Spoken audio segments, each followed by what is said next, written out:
यासी उत्तीर्ण गरेका सम्पूर्ण भाइ बहिनीहरूलाई अबको यासी पछाडिको गन्तव्यको सम्बन्धमा म आज केही कुरा भन्न गइरहेको छु। वास्तवमा यासी एउटा स्कुल लेभलको खुड्किलो यहाँहरूले कटाउनु भएको छ।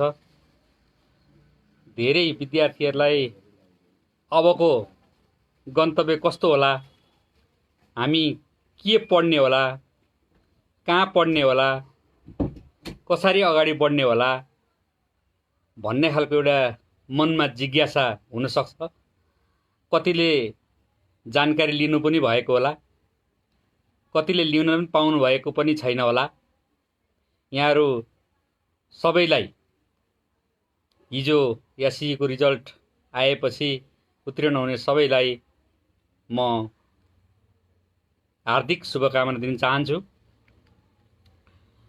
अब भाइ बहिनीहरूलाई मैले कुरा गर्नुपर्दा कक्षा 11 हुन त अहिले कक्षा 12 सम्म स्कुल लेभलै मानिएको छ। 0 देखि कक्षा 12 सम्मलाई माध्यमिक स्तरको स्कुलको रूपमा लिएको छ। तथापि यो एससीईको कारण बीचमा एससीई हुने भएकोले हामीले एउटा नयाँ किसिमको अबको शिक्षा यहाँहरूलाई शिक्षित गर्ने कुराहरू फरक ढङ्गले जान्छ भन्ने कुरा म यहाँहरूलाई केही मैले आफूले प्राप्त गरेको अनुभवको आधारमा राख्न चाहन्छु। म Gopikrishna Neupane, Hillside college of इन्जिनियरिङको managing director, GS college Balkumari, हाम्रो कक्षा 11-12 पढाइ हुन्छ त्यहाँ 0 देखि। हिलसाइड कलेज अफ इन्जिनियरिङले प्रवर्धन गरेको हो, त्यसको पनि एमडी छु र म माछापुच्छ्रे ब्याङ्कको सञ्चालक, नागरिक कम्युनिटी हस्पिटलको विभिन्न अफिन लगायत विभिन्न संस्थाहरू छन्, संस्थाहरूसँग पनि आबद्ध छु। हामी धेरै ठाउँबाट यो कार्यक्रम हेरिरहेका छौँ र खास गरी आज मैले भाइ बहिनीहरूलाई बुझाउन खोजेको, देखाउन खोजेको कुरा मेरो आफ्नो अनुभवबाट म सुनाउन चाहन्छु। यद्यपि मैले आफूले लेखेको एउटा विचार पनि आज यहाँहरू समक्ष सम्प्रेषण गरेको छु, हेर्नुहोला, पढ्नुहोला। मैले भोजपुरमा 2041 सालमा एसएलसी गरेको। त्यति बेला एसएलसी पास हुनु नै ठुलो कुरा थियो। अहिलेको जस्तो जिपिए 4, 3.8, 3.9 जुन यहाँहरूले ल्याइरहनु भएको छ, राम्रो अङ्क प्राप्त गर्नुभएको छ।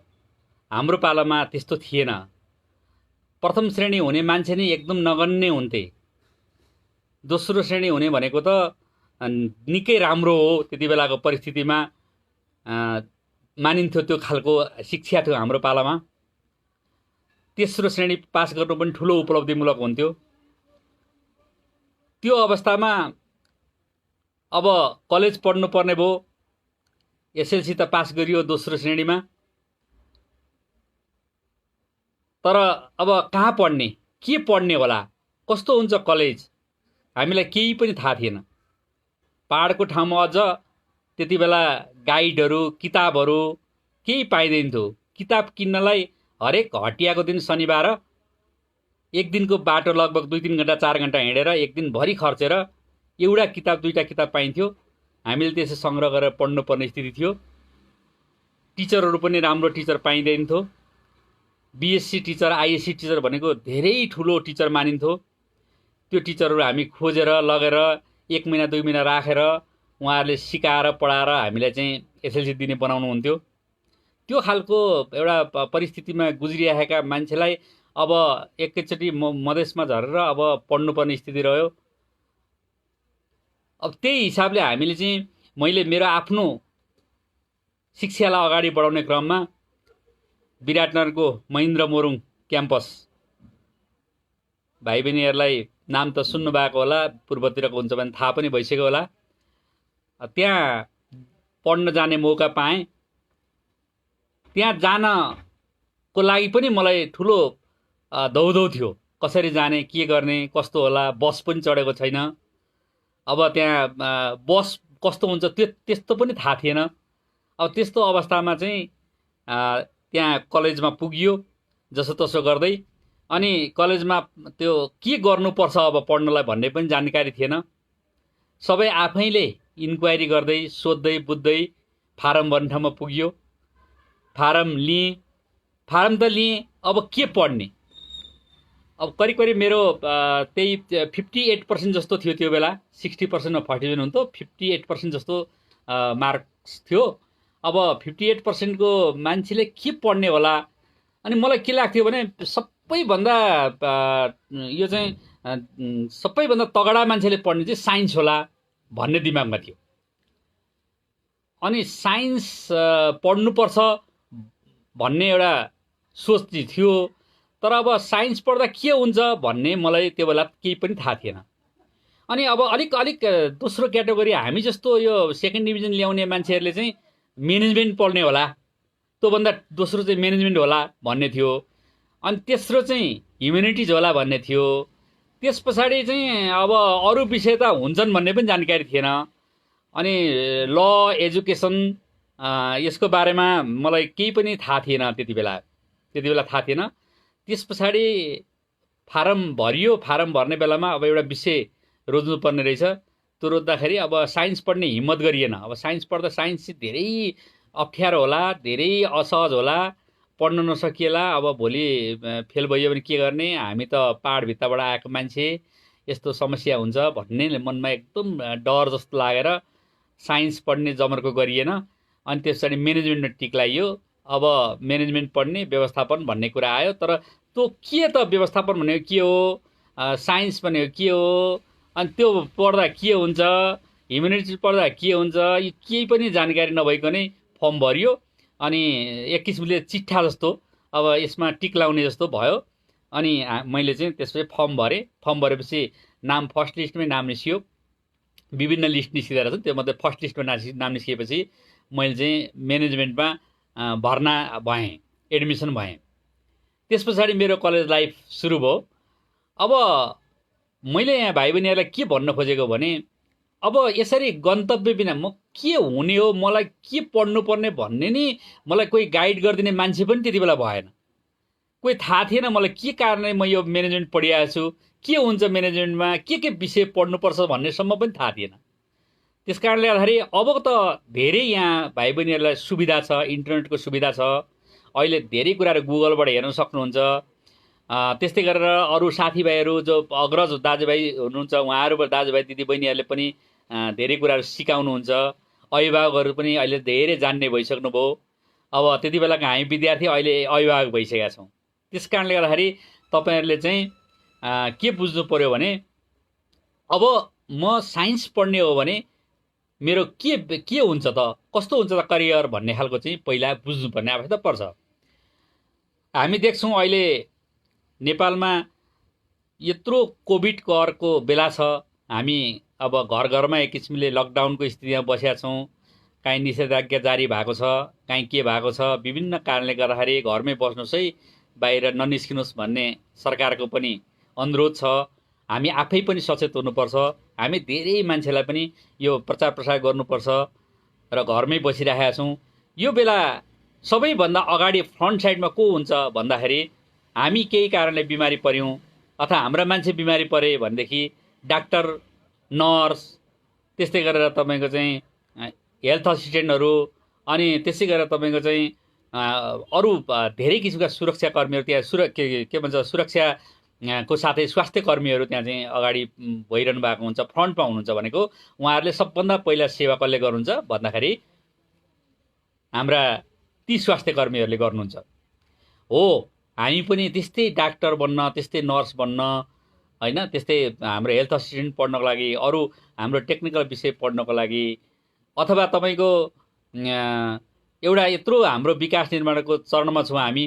यो देश बनाउनु छ, समृद्ध बनाउनु छ, त्यसको लागि विकास निर्माण गर्नु पर्यो, सडक खन्नु पर्यो, त्यस्तै गरेर यो चाहिँ विभिन्न किसिमका चाहिँ हाम्रो एयरपोर्टहरू बनाउनु पर्यो, विकास निर्माणका अरू हाम्रा धेरै कामहरू गर्नुपर्ने छ। ती कामहरूको लागि हामीलाई दक्ष इन्जिनियरहरू चाहिएको छ।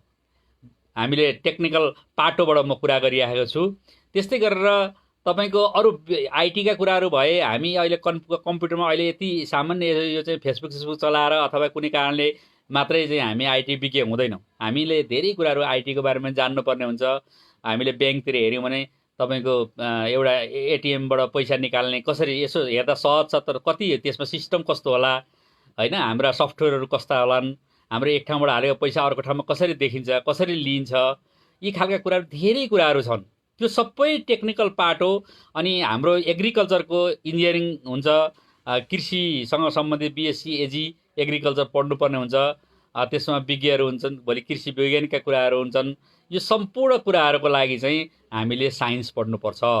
यो अहिलेदेखि नै भाइ बहिनीले के बुझ्नु पर्यो भने मैले त्यो क्षेत्रतिर जाने कि नजाने, मैले साइन्स पढेँ भने म पक्का पनि त्यता चाहिँ अब्बल हुन्छु भन्ने खालको विद्यार्थी भाइ बहिनीहरूले के सोच्नु पर्यो भने अब म साइन्सतर्फ अगाडि बढ्छु। पहिलो कुरा त्यो हो। यहाँ कति पर्सेन्ट ल्याउने, जिपिए कति ल्याउने, के ल्याउने भन्दा पनि त्यसले खास अर्थ राख्दैन। अब तपाईँहरूको नयाँ सुरुवात भयो, नयाँ तपाईँको एउटा किसिमको गन्तव्य सुरु भयो। अब म एउटा नयाँ किसिमले जान्छु। हिजो जे भयो मैले पढेँ पढिनँ, कति पढेँ, अब यो कुराको खासै माने राख्दैन। अब तपाईँले नयाँ किसिमले पढ्नुभयो भने तपाईँसँग धेरै सकारात्मक पोजिटिभ कुराहरू छन् तपाईँको दिमागमा, तपाईँले धेरै काम गर्न सक्नुहुन्छ। साँच्चै म पढ्छु भनौँ भने त्यो साइन्स कुनै ठुलो कुरा होइन। अहिले साइन्स त मैले पढिनँ, तर म नागरिक कम्युनिटी हस्पिटलको म डाइरेक्टर भएँ। मैले हस्पिटलको धेरै भित्री पाटोसँग बुझ्ने मौका पाएँ। म हिलसाइड कलेज अफ इन्जिनियरिङको एमडी मेनेजिङ डाइरेक्टर छु अहिले।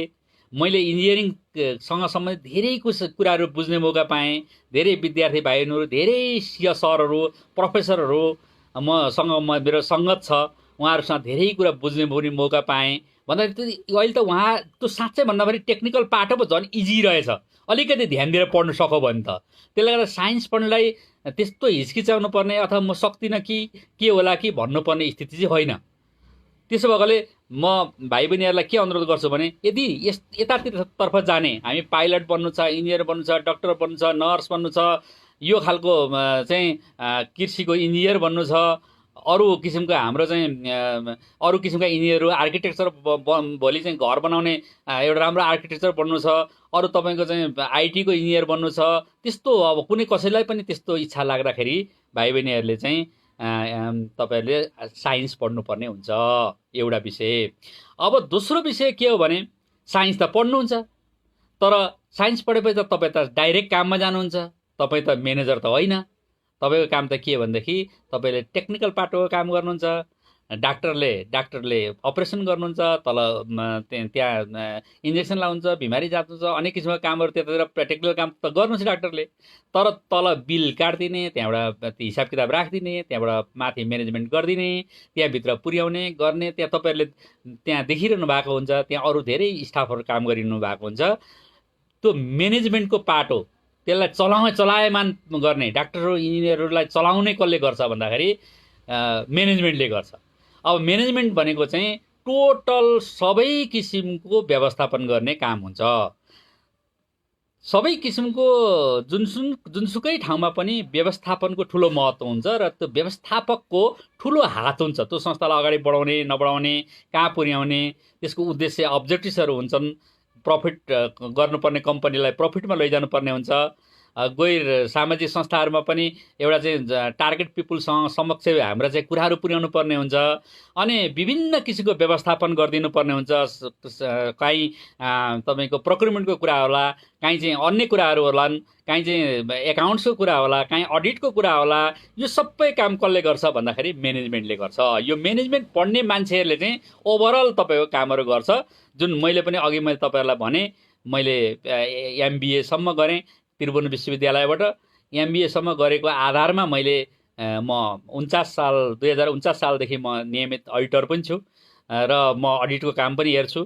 यो सबै काम चाहिँ कसले गर्नेछ भन्दाखेरि व्यवस्थापनले गर्नेछ। यदि हामी भएनौँ, व्यवस्थापन भएन भने त्यो डाक्टरको पनि केही लाग्दैन। डाक्टर आएर के गर्ने? उसले त बिमारीको एरेन्ज गरिदियो, बिमारी ल्याइदियो, सबै कुरा व्यवस्थापन गरिदियो भने न डाक्टरले गर्ने। डाक्टरलाई चाहिने त्यो सबै सामानहरू पनि डाक्टरले बोकेर आउने होइन, त्यो सबै व्यवस्थापन हुनुपर्छ। ती सबै मैले यो एउटा उदाहरण दिएको तपाईँहरूलाई। व्यवस्थापकीय कामहरू गर्ने काम चाहिँ व्यवस्थापन पढ्ने विद्यार्थीहरूले गर्छन् र त्यसमा अकाउन्ट्स आउँछ, फाइनान्स आउँछ, अडिटका कामहरू आउँछन्। ती सम्पूर्ण कामहरू चाहिँ व्यवस्थापन पढ्ने विद्यार्थीहरू भोलि गएर त्यो तपाईँहरूको करियरको पाटो हो, त्यतातिर जानुपर्ने हुन्छ। त्यसैसँग सम्बन्धित प्राध्यापक हुन सक्नुहुन्छ, अरू किसिमको व्यवस्थापन जस्तै ब्याङ्कको सिइओ हुन सक्नुहुन्छ, अरू कुनै ठाउँको जिएम हुन सक्नुहुन्छ। यी विभिन्न खालका कामहरू चाहिँ तपाईँहरूले गर्ने पाटो, तपाईँको करियर चाहिँ तपाईँको कहाँ म्यानेजमेन्ट पढ्ने विद्यार्थीहरूले त्यो करियर पाउँछ। र म्यानेजमेन्ट भनेको चाहिँ सबै किसिमका प्राविधिक अप्राविधिक सबैलाई सञ्चालन गर्ने गुड म्यानेजमेन्ट भन्छ। त्यसमा चाहिँ एचआर म्यानेजमेन्ट भन्छ, विभिन्न यो जनरल म्यानेजमेन्टहरू भन्छ, विभिन्न खालका म्यानेजमेन्टका पाटाहरू छन्। त्यो म्यानेजमेन्ट सबै काम चाहिँ म्यानेजमेन्ट पढ्ने विद्यार्थीहरूले गर्नुहुन्छ। त्यसै गरी भाइ बहिनीहरूलाई अब म अलिकति यी दुईवटा पाटो हामीले बुझिसकेपछि ह्युम्यानिटिजको कुरा गर्छु। यो अहिले अलिक ओझेलमा परे जस्तो छ। अलिकति विद्यार्थीले इन्ट्रेस्ट लिएको त्यति देखिँदैन यो विषय पढ्नलाई। वास्तवमा यो मानवता, मानव अधिकार, मानव जीवन, समाजलाई एउटा अग्रगतिमा लैजानको लागि, समाजलाई एउटा प्रशिक्षित गरेर अगाडि लैजानको लागि र मानवीय हिसाबले अब मानवको हिस्ट्रीदेखि लिएर अहिलेसम्म अब यो समाजलाई कतातिर लैजाने राजनीतिशास्त्रका कुरा, अरू चिजहरू अथवा तपाईँको मेजर इङ्ग्लिसको थ्रोबाट अथवा अरू कुनै विषय पढेर सबै तपाईँको यो चाहिँ ह्युम्यानिटिजको क्षेत्रभित्र पर्छ।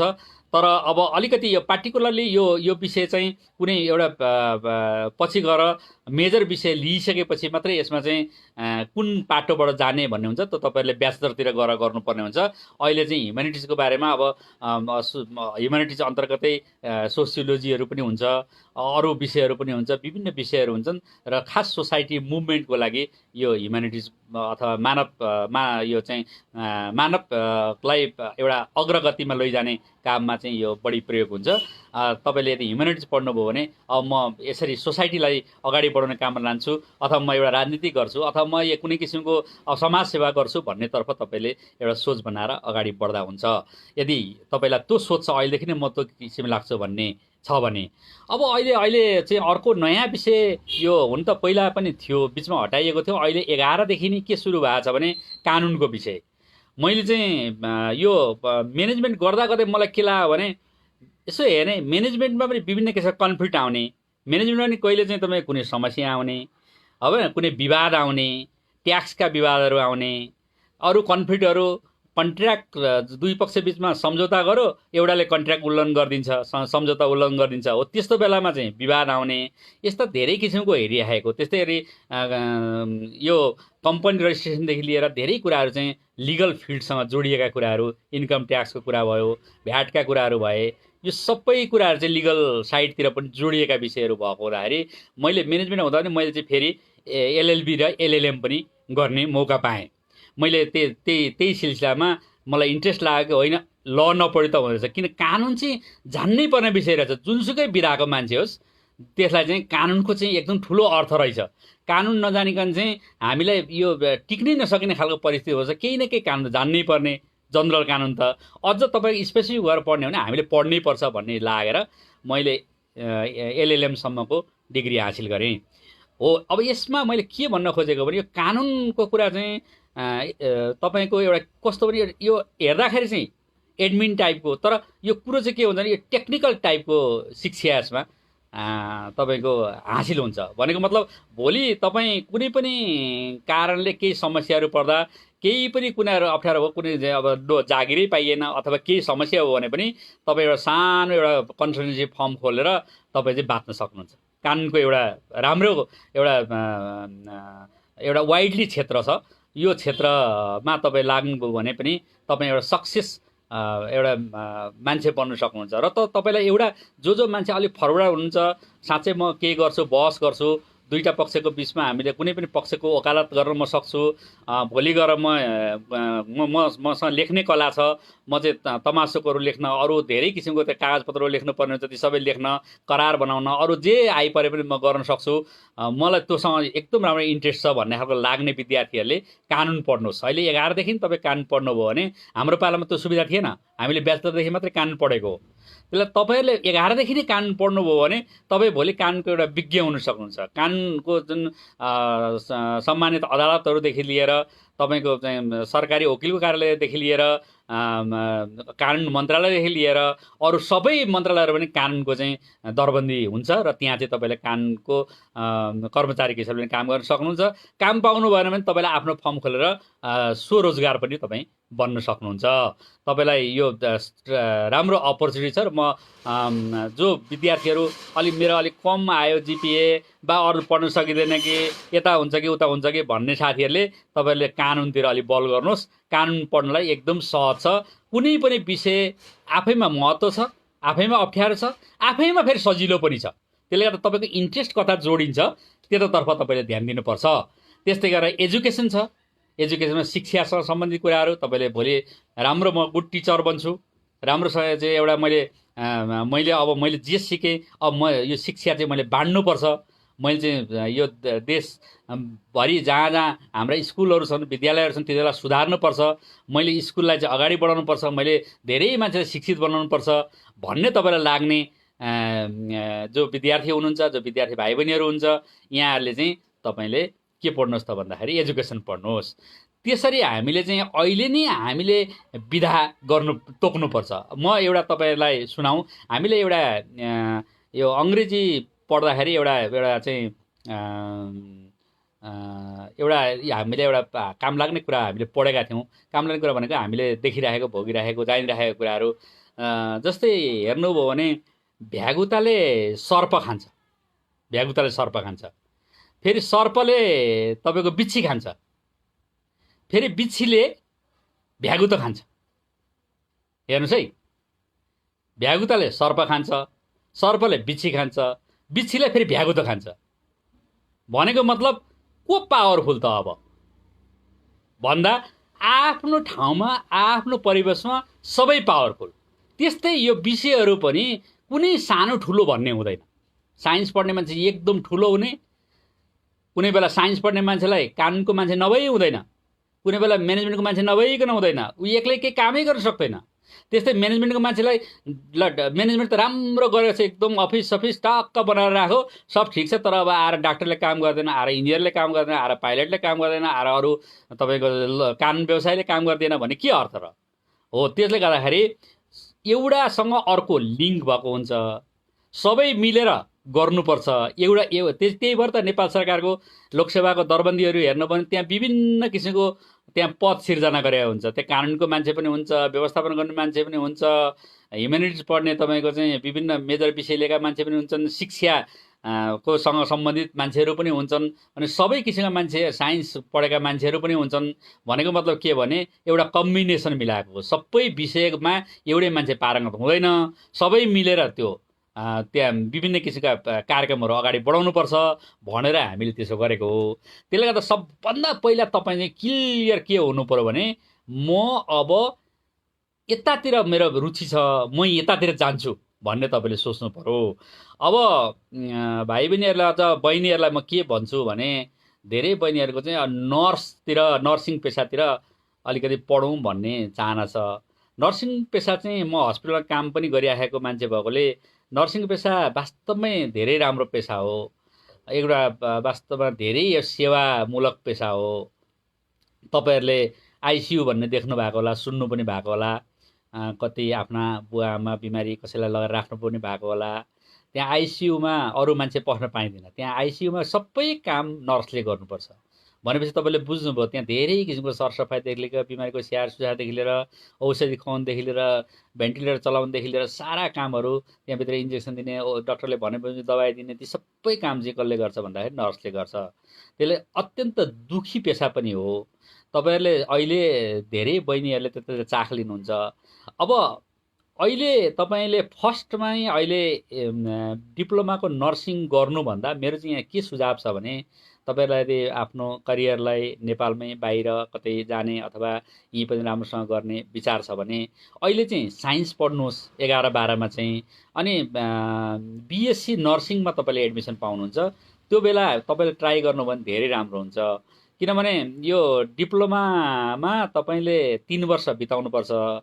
अब यता 2 वर्षमा अरूले सकिसक्छन्, अनि तपाईँ 1 वर्ष यता पनि ढिलो हुन्छ। अनि फेरि त्यस पछाडि तपाईँले 1 वर्ष 2 वर्ष काम गरेपछि मात्रै बिएन पढ्न पाउनुहुन्छ। अनि बिएन पढेपछि पनि जस्तै बाहिरतिर जानुभयो भने त्यो इक्विभ्यालेन्टको लागि बहुत गाह्रो हुन्छ। त्यसले गर्दा बरु बिएससी नर्सिङमा चाहिँ एकदम इक्विभ्यालेन्ट लिनु पनि सहिलो छ। त्यो तपाईँहरूलाई एउटा मैले सुझाव दिएको। त्यसो भन्दा फेरि नर्सिङ त म पढ्दै पढ्दिनँ भन्ने होइन, तपाईँहरूले नर्सिङतिर पनि ट्राई गर्नुहोस्। सबै नहुन पनि सक्छ। नर्सिङ पढ्नुभन्दा पहिला अथवा अरू कुनै विषयमा जानुभन्दा पहिला अरू विषयमा पनि काहीँ अप्सनल रूपमा तपाईँले चाहिँ एडमिसन कतै काहीँ गराइरहनुहोस्, जसले गर्दा भोलि तपाईँको वर्ष इयर लस नहोस्। त्यतातर्फ पनि तपाईँले ध्यान दिनुपर्ने हुन्छ। त्यसै गरेर अब डाक्टर पढ्ने पनि हुनुहुन्छ। अब भोलि डाक्टर बन्छु भन्ने हिसाबले पनि साइन्स पढ्नुहुन्छ। तपाईँले स्कलरसिपहरू पाउनुभयो, भोलि राम्रो भयो, तपाईँको एकदमै राम्रो मार्कसिट आयो, मार्क्सहरू राम्रो आयो भने तपाईँले डाक्टर पढ्दा पनि राम्रो हुन्छ। स्कलरसिपमा पाउनुभयो भने तपाईँ डाक्टर पढ्नुहोस्। डाक्टर जस्तो राम्रो पेसा, पवित्र पेसा, हामीले सबैले सम्मान गर्ने सम्मानित पेसा अरू कुनै पनि छैन। तर के छ भने अब त्यो अलिकति यदि तपाईँ सरकारी स्तरमा अथवा स्कलरसिपमा पाउनु भएन भने चाहिँ तपाईँलाई निकै महँगो पर्छ। अलि महँगो हो डाक्टरको, र डाक्टरले छिट्टै कमाउन पनि गाह्रो छ। त्यो लामो समय लाग्छ। किनभने अब 4-5 वर्ष 5 वर्ष तपाईँको चाहिँ एमबिबिएस गरेर लाग्छ। त्यसै एमडी गर्नु पऱ्यो, फेरि त्यस पछाडि डिएम गर्नु पऱ्यो। अहिले धेरै नै अगाडि बढेपछि मात्रै डाक्टर जस्तो हुन्छ। अनि डाक्टरले चाहिँ आएर फेरि आफू पपुलर पनि हुनु पऱ्यो, त्यो जानकार पनि हुनु पऱ्यो त्यो विषयमा। त्यो खालको कठिन यात्रा पनि छ। तर त्यो भन्दैमा तपाईँहरूले राम्रो करियर जसले सोच्नु भएको छ मनमा म साँच्चै गर्छु भन्ने, त्यसको लागि कठिन छैन है। फेरि अब सामान्य रूपमा यसो पढिदिउँ न, बुवाले पनि भनेको छ, आमाले पनि भनेको छ, मलाई डाक्टर बन्ने इच्छा पनि छ, ठिक म पढ्छु नि त भनेर यसो गर्ने। अनि फेरि 6 महिना 1 वर्ष भएपछि त बाबा मैले त पढ्न सकिनँ, अर्कातिर ट्रान्सफर गरिदिनु पऱ्यो भनेर ट्रान्सफर हुनुभयो भने तपाईँको त्यो पनि तपाईँले गरेको डिसिजन चाहिँ त्यति राम्रो पनि हुँदैन, र त्यसले चाहिँ तपाईँलाई इयर लस पनि गराउँछ। त्यसो नगर्नुहोस्। अहिले नै सोच विचार गर्नुहोस् कि त्यसलाई चाहिँ एउटा राम्रो वायमा, राम्रो बाटोमा म कुन ठाउँमा कुन चिजमा चाहिँ एडमिसन गरेँ भने बेस्ट हुन्छ भन्ने हिसाबले गर्नुहोस्। एकअर्कामा सबै परिपूरक छन्। कुनै पनि विषयलाई सानो नठान्नुहोस्। ह्युम्यानिटिज पढ्नेले चाहिँ एकदम लो ग्रेडको पढ्ने भन्ने पनि होइन। टप ऱ्याङ्ककोले पनि ह्युम्यानिटिज पढेर टप मान्छे बन्नुहोस्, टप राजनीतिकै बनिदिनुहोस्। अहिलेको जस्ता कमसेकम अहिलेका जस्ता विभिन्न किसिमका फोहोरी राजनीति नहुन् भोलि गएर। राम्रो विद्यार्थीले राम्रो पढिदिनु भयो भने पनि त राजनीतिकै राम्रो जन्मिन्छ। त्यसले गर्दा त्यस्तो खालको पनि तपाईँलाई म सुझाव दिन चाहन्छु। सबै विषयमा आफ्नो आफ्नो स्कोप छ। मैले अब यो छोटो समयमा धेरै कुरा म भन्न सक्दिनँ। अर्को अब तपाईँलाई दोस्रो विषय भनेको चाहिँ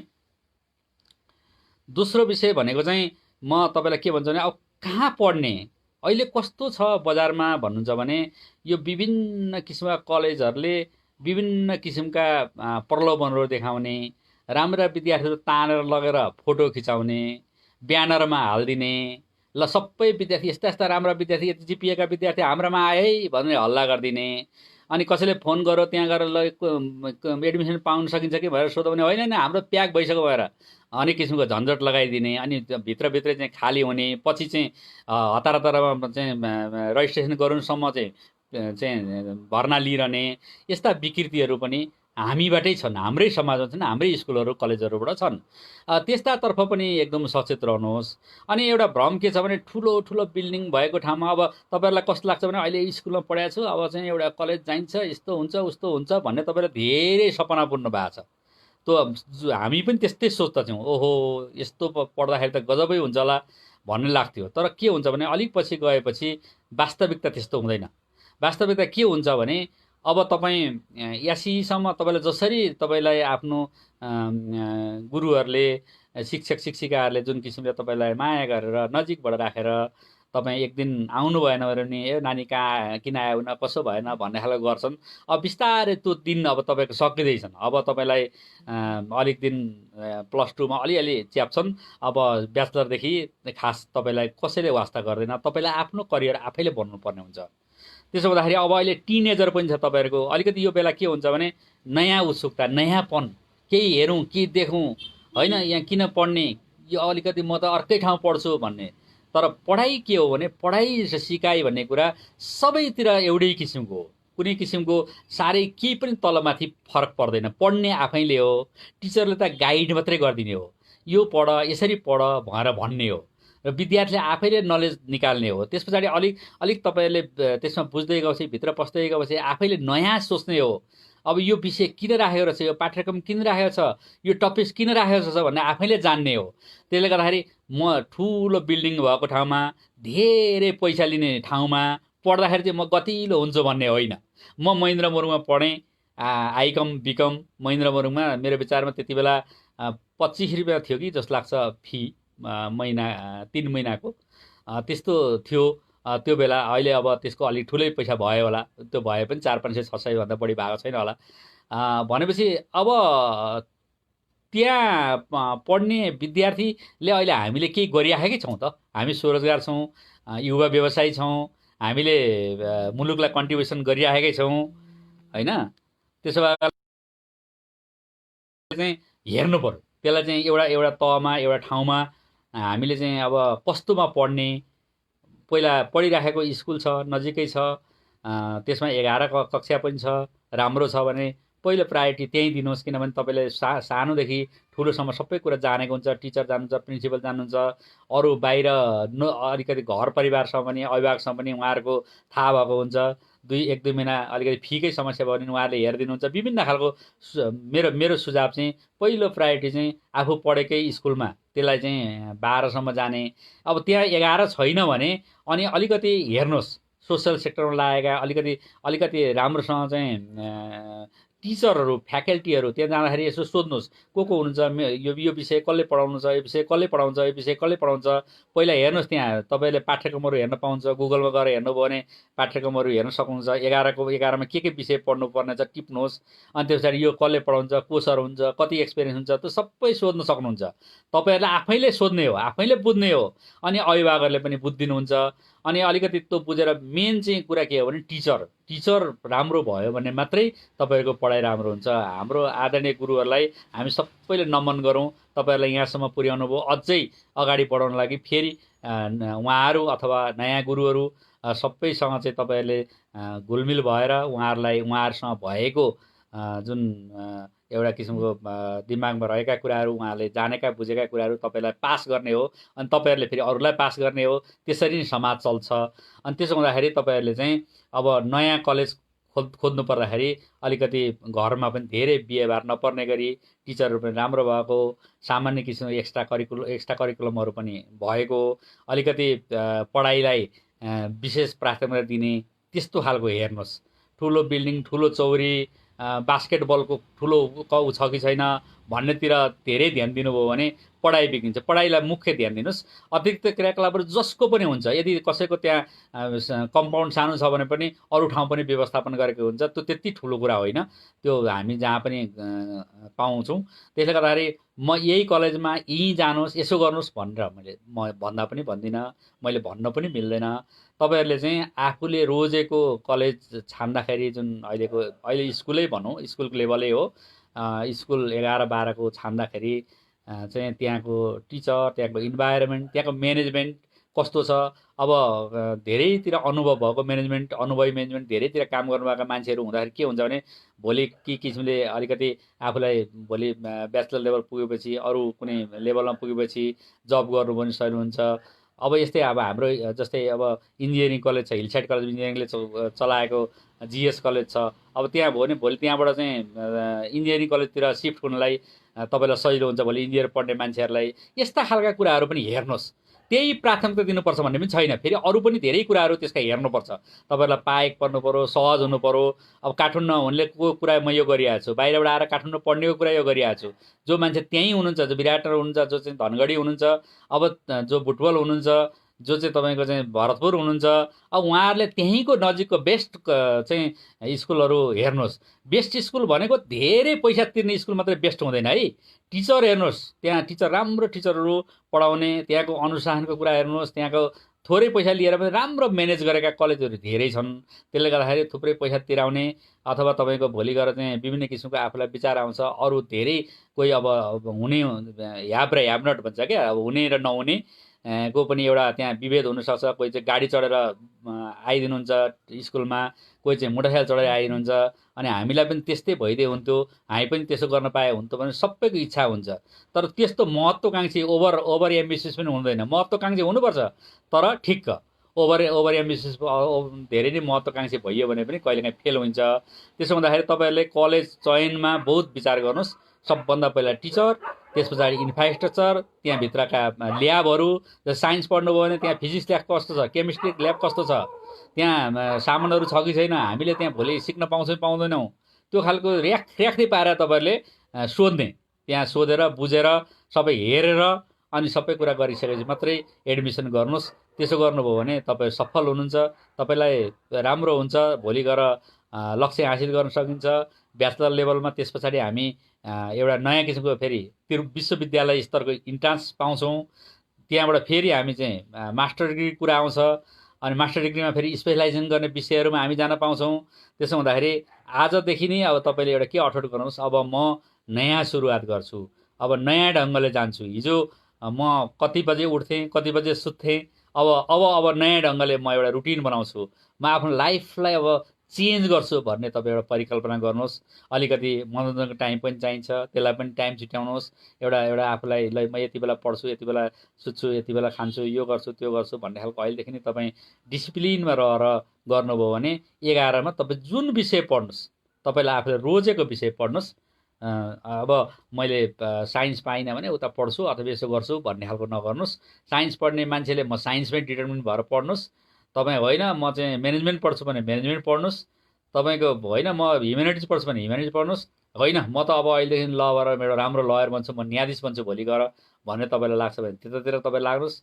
होइन अब म ह्युमेनिटिज पढेर चाहिँ म चाहिँ भोलि परराष्ट्रमा इङ्ग्लिस मेजर लिएर म चाहिँ परराष्ट्रमा जागिर खान्छु, परराष्ट्रबाट चाहिँ तपाईँको चाहिँ भोलि एम्बेसडर पनि हुनसक्छु म भन्ने तपाईँलाई लाग्छ भने त्यतातिर जानुहोस्। राजनीतिज्ञ बन्छु भने अथवा अरू किसिमको म सोसियल सेक्टरको चाहिँ म एउटा सेवा गरेर पनि म त्यहाँ काम गर्न सक्छु, सोसाइटीलाई अगाडि बढाउन सक्छु भन्ने लाग्छ भने त्यतातिर लाग्नुहोस्।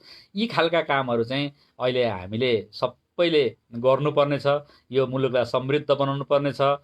यो देशलाई चाहिँ एउटा तपाईँहरूको अब जेनेरेसन तपाईँहरूको जिम्मामा, तपाईँ यो नयाँ जेनेरेसनमा मुलुक जिम्मेवारी आउँदैछ तपाईँहरूलाई। तपाईँहरूले नयाँ जिम्मेवारी लिएर जानुपर्छ। अब तपाईँ जिम्मेवार पनि हुनुपर्छ। हिजो अब तपाईँको भन्दा अगाडि एउटा बच्चा हुनुहुन्थ्यो, अब तपाईँ अलिकति एउटा युवा पुस्तामा अब सुरु गर्नुभएको छ। युवाले अब मुलुक हाँक्ने हो। संसारमा धेरैवटा देशहरूमा युवाहरू नै प्रधानमन्त्री हुनुहुन्छ। युवाले नै राष्ट्र हाँकिराखेको पनि हामीले देखिरहेछौँ। अब हाम्रो देशमा त्यो खालको युवालाई अलिकति प्रोत्साहित गर्ने वातावरण पनि बिस्तारै बन्दैछ। युवा स्वरोजगार कोषहरू गठन भएका छन्। भोलि युवाहरूलाई बेरोजगार नहुनु भएर त्यहाँ चाहिँ एउटा रोजगार बनाउने, स्वरोजगार बनाउने अभियानहरू चलिरहेको छ। त्यसमा तपाईँहरूले अगाडि बढ्नुपर्छ। सम्पूर्ण भाइ बहिनीहरूलाई मेरो हार्दिक शुभकामना छ, अगाडि बढ्नुहोस्। यसमा म चाहिँ यो पढ्ने अथवा मेरो यति थोरै जिपिए छ, म त त्यो सक्दिनँ होला, म त यसो हुँदैन होला, अथवा म त लेडिज हुँ, म त कहाँ उहाँहरूसँग सँगसँगै जान सक्छु र भन्ने खालको हीनता बोध नलिनुहोस्। लेडिजले धेरै राम्रो प्रगति गर्नुभएको छ। हाम्रो कलेजमा त लगभग 45% चाहिँ लेडिजहरू नै इन्जिनियर पढ्नुहुन्छ। इन्जिनियरिङमा अहिले त्यति धेरै चाप छ लेडिजहरूको।